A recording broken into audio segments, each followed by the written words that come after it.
प्रधानमंत्री नरेंद्र मोदी का दूसरे चरण के मतदान को लेकर जनता के बीच संबोधन जारी है। क्या कुछ कह रहे हैं? माताएं बहनें बहुत उत्साह के साथ मतदान कर रही है। बिहार की बेटियां जंगल राज से बिहार को दूर रखने के लिए आज दीवार बनकर के खड़ी है और मतदान मथक पर जैसे किले की तरह उन्होंने एक लाइन बना दी है। भारी मात्रा में मतदान कर रही है। सुशासन की सरकार में बिहार में महिलाओं की सुरक्षा सुनिश्चित हुई है। माताओं बहनों को सम्मान मिला है, इसलिए वे भारी संख्या में आज वोट देने के सारे रिकॉर्ड तोड़ रही है।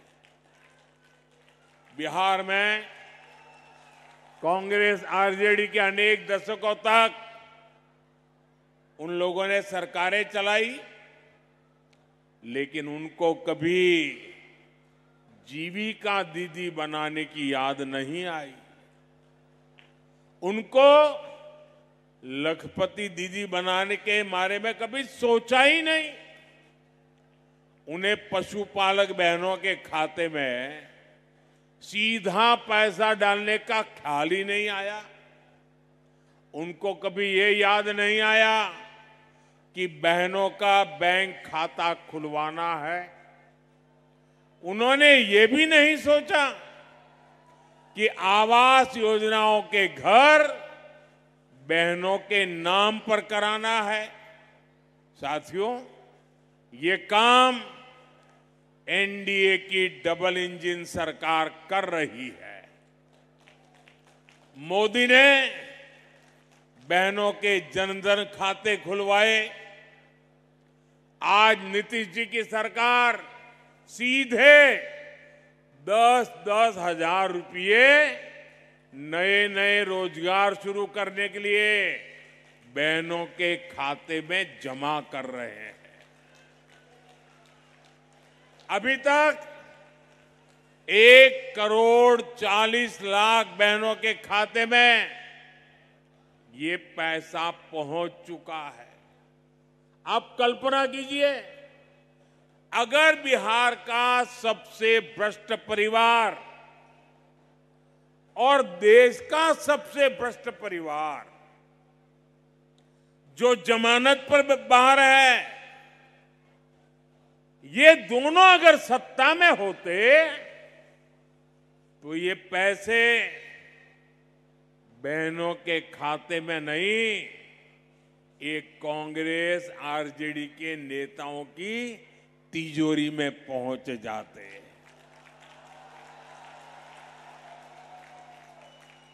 साथियों, अभी तो सत्ता से इनका दूर दूर तक का कोई वास्ता नहीं है, तब भी एक दूसरे को नीचा दिखाने में जुटे हुए हैं।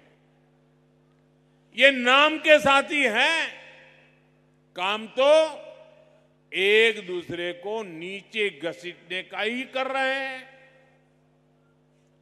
आप मुझे बताइए साथियों, शहर में आरजेडी वालों के इतने पोस्टर लगे हैं, आपने उनमें कांग्रेस के नामदार की एक भी तस्वीर देखी क्या?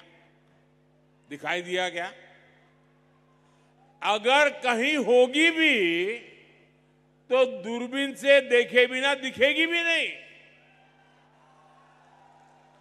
अब दूसरी तरफ आप लोग कांग्रेस के नामदारों की रैलियां देखिए, उनमें कांग्रेस के नामदार आरजेडी के नेता का नाम तक नहीं लेते।